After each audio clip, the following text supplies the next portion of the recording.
Welcome back, everybody. Today we are going to keep our October theme running a little bit longer and talk about managing tension and basic horror game design. What do I mean by managing tension? I mean basically taking the buildup of that anticipation and that anxiety and that excitement, all that into a ball is like this general idea of tension around your table.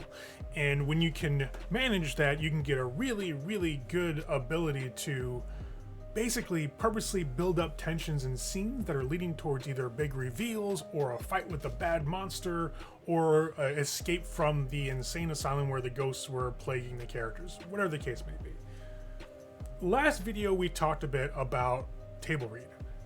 To effectively manage tension at your table, you're going to want to learn how to do table reading of your players. Once you figure that out, you get a better idea of when you can place tension building episodes or tension building NPCs or tension building encounters on your game's, like, I guess, itinerary. That being said, learning how to best place tension is very, very valuable for running horror games, especially horror games, really. Of course, in any game, you want to be able to build up excitement and keep players hooked and keep people thinking of how things are going to happen with their players. Like, oh, are we going to escape the bad guy? What do we need to get out of here? How can we best strategize how to survive or beat the bad guy, right? In any game, that type of tension is useful. In horror games, however, not only do you want to build the tension of those confrontations, but also tension and dread and kind of hopelessness. Now, while that may feel a little bit depressive, hopelessness is kind of one of those big things you can use as a storyteller to manage where players go and what they do. If they feel helpless or hopeless against an enemy at this part of the story, then the goal should be getting equipment or gear or planning or finding a way to best strategize with the other PCs about how to beat the bad guy if they can't do it by themselves. So hopelessness can be used actually to create group cohesion. However, you don't want to overdo it, right? You don't want to have hopelessness be a constant story beat that you just keep on smacking like a drum, because then it gets to be, why are we doing this? Why are we even bothering? There's no hope of getting out. And again, that's where managing tension comes into play. You can sense emotions like that are on the table once you get a better read on how your players react to things and what clues to look for that they will drop for you. So in situations where you feel hopelessness is going on for too long, you can swap the story beat and go to either a lighthearted thing or even a sense of victory by allowing them to find a thing that will help them defeat the bad guy, right? Essentially, if you look at a horror game, let's think about a one-shot right now, right? A one-shot horror game, self-contained story, self-contained everything. You're not worried about continuing on to another session. This is more like we're going to play this in one evening. Looking at that type of game, you want to have the first portion of the game be a little bit about hopelessness. They're in a situation they don't understand. Either they were kidnapped and thrown into some cannibal, vampire's basement. Come on, Ray. Anyways, thrown into some vampire's basement or a cannibal's attic, whatever the case may be, that hopelessness should be there because either they're in a cage or they're strapped up to something or they're just confused about how they got to the situation, which you can, play through like either a flashback or you remember being at a bus stop and the last thing you remember is somebody coming up from behind you and the smell of cloves or whatever, something like that. Then you wake up, here you are, strapped into this chair or glued to the chair or in a cage or whatever the case may be.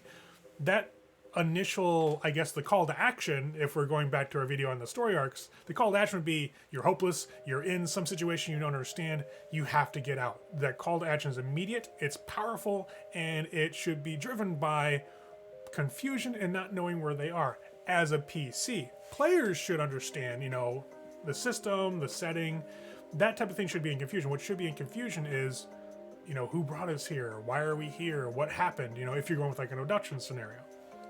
So hopelessness is a good thing to hit on. You kind of want to get off that story beat relatively soon. You may want to, pepper it here and there, but you don't want to stay on the idea of hopelessness for too long. Now, as players creep around, you can start slowly building tension. Let's use this haunted house scenario, right? As they start figuring out where they are, they start finding little clues. Each one's a little more cryptic than the last. Maybe they find a blood-splattered room, but no bodies and no sign of anybody being here, or something of that nature. Or they hear, voices, or the stereotypical trope of the child laughing down the hall that they can't see when there are not supposed to be any children here. These types of little story things that you throw in there can build tension. And you kind of want to build it up, and in a horror game, you want to keep it there at least on a minor level at all times, right? You don't want to let it escalate too far, because then it's like we're just tense to be playing this game. We have a feeling of dread, we feel of hopelessness, we're excited to play, but geez, when's it going to end? You got to know when you can start dialing it back a little bit. You can do that through humor.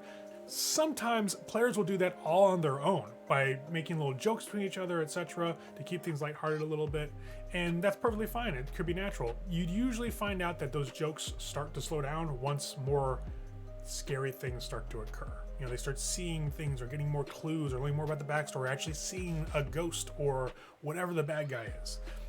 That type of thing can really jack up the tension, and those jokes usually kind of stop there. You may get some non sequiturs, or maybe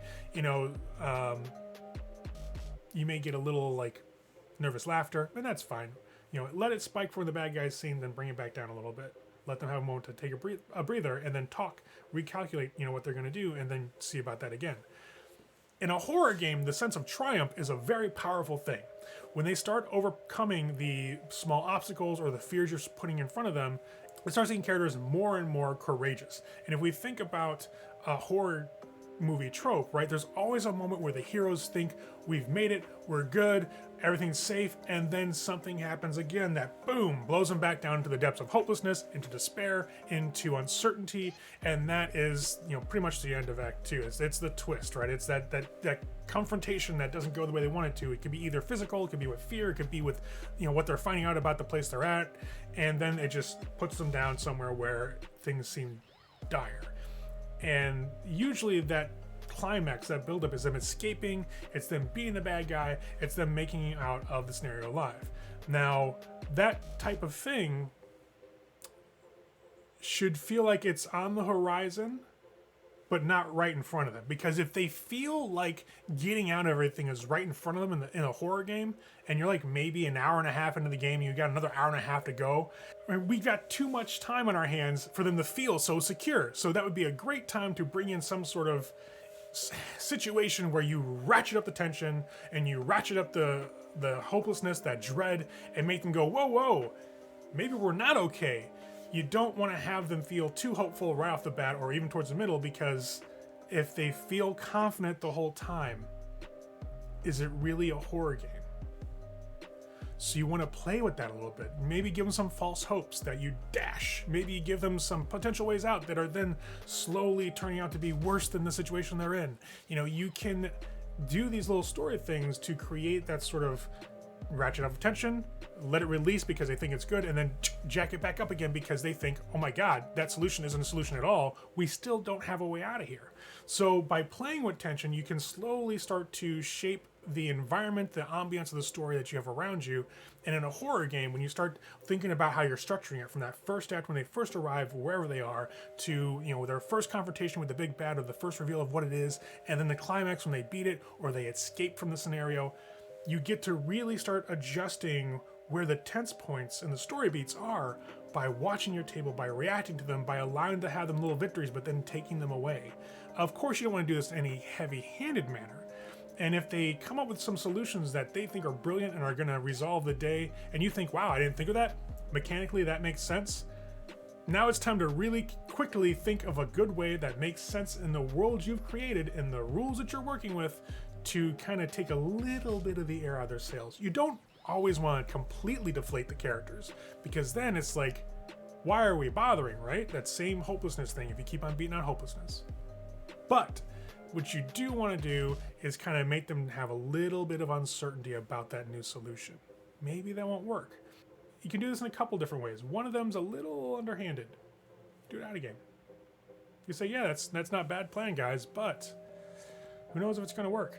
Minor things like that can just, you don't want to dash hopes entirely, but you want to put a sliver of doubt, right? And you don't always want to be the naysayer either, because that kind of gets to be like, it doesn't come across good at the table, right? It's bad form. But you do want to occasionally, when they think they're awesome and have everything beat, if it's a good idea and you want to let them have that win. But if you want to kind of slowly like put a little bit of a prick in that balloon, let out a little bit of the air, you're like, that's a good idea if it works. But say nothing else. Just let it go. Can you get back to game and get back to telling the story? Because a lot of times players will think they're overly clever when they found a rule loophole that they think the storyteller didn't really see. Sometimes it actually is one that you didn't see, but you don't want to let them know that, right? You don't want to, at least not in the game. After the game, everything's fine, but while you're at the table, while you're playing your one-shot, especially your horror game, you want to keep it self-contained. You don't want to do too much outside of like, oh, well, if you do this, then I'm going to do that. Don't ever do that, especially not in a horror game. You want to just kind of make a comment here and there if you really feel you need to kind of let a little air out of the sails, but you don't want to either beat them on the head with negativity or, like reinforcement. Caveat: if the players are having a hard time struggling, they're not really doing too well in the story, and it looks like they're kind of stuck in hopelessness, then of course give them some encouragement, help them out a little bit, give them some hits, right? It doesn't mean that you aren't going to kill PCs during this one-shot, this horror game, but it may help them out to understand the rules a little bit more, or the rules of the world that you're letting them play in a little more. So don't give encouragement if they need it. Actually, don't be afraid to give encouragement if they need it, but don't be too heavy-handed with it, right?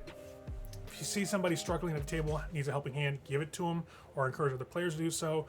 But if you make them feel completely comfortable the whole time, you may lose some of that tension that you want to hold on to for the game, right? Out of game tension really shouldn't be there in terms of like we're upset or unhappy. If that's there, obviously handle that, diffuse that. But if it's like excitement and like dread for the story, that's what you want. You don't want to have people be uncomfortable on your table out of game, because that's just not fun.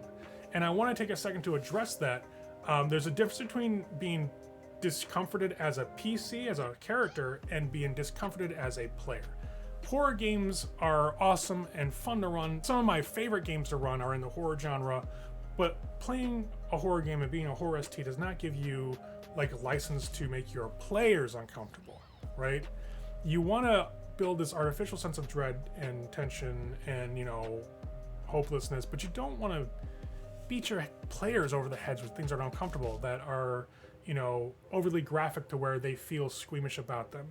If that happens, let your player take a moment, step aside, or maybe even look at, if it's a lot of players, hey, maybe I should kind of tone that down a little bit, because every table's different, right? You don't want to start offending your players, because that's a way to lose them. So don't think of running a horror game as a way to build tension out of game. That tension should all be as a character, not the players. You want to make sure there's a delineation there, because if the characters are squeamish and the characters are kind of taken aback by stuff, you're fine, you're in the clear. If your players are getting squeamish and getting visibly uncomfortable, maybe it's time to pause and say, hey guys, check in. Everybody doing good around the table? Are we all right? Is there something that's making people uncomfortable? If there is, have that dialogue, address it, move on with the story. Maybe scale it back a little bit. If there's not, and they're just kind of getting into their characters, again, you're good. Keep going. But managing tension can be really a great tool in how you can progress your story when you're running a horror game, and how you can give it more richness and make the ambiance, the air of the game feel a lot more like satisfying, both to play through and to run. So that's all we've got for this week, talking about this idea of tension and how that can affect your story when you're running horror games. Hit the like button if you liked what we talked about. Again, October is going to be this month where we're doing a lot of this fun stuff. So if there's something you want to see either towards the end of October or maybe even in next month's videos, hit me up in the comments down below. We'll address it. But I think our next video as of right now is probably going to be about what horror games I think are fun, especially to run for beginners. Anyways, as always, have fun, everybody.